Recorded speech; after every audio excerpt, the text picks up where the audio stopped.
آئیے ناظرین، ہم آپ کو گجرانوالہ لے چلتے ہیں جہاں خالد محمود چاہل PP 62 جماعت اسلامی کے امیر کا حلف لے رہے ہیں۔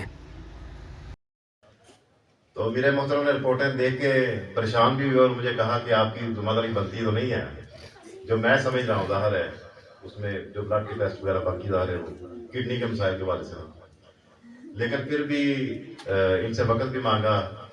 پھر دوستوں نے خیالی کے مختلف دوست احباب نے سب نے جس طرح چاہت کا، پیار کا، محبت کا اظہار کیا، اور نظم نے بھی جس طرح بات ڈیوٹی لگا دی، تو اس لیے یہ ذمہ داری قبول کی ہے۔ حالانکہ میں سمجھتا ہوں کہ اس زون کے اندر، اس PP حلقے کے اندر میرے سے بہتر علم والے بھی، عمل والے بھی، تقویٰ والے بھی، پرہیزگاری والے بھی زیادہ لوگ موجود۔ جماعت اور اس کے کام کی ذمہ داریوں کو ترتیب دوں گا۔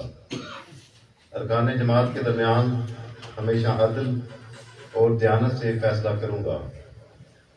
جماعت کی جو امانتیں میرے سپرد کی جائیں گی ان کی اور نظام جماعت کی پوری حفاظت کروں گا، اور جماعت کے دستور کا پابند اور وفادار رہوں گا۔ اللہ تعالیٰ مجھے اس عہد کو وفا کرنے کی توفیق عطا فرمائے۔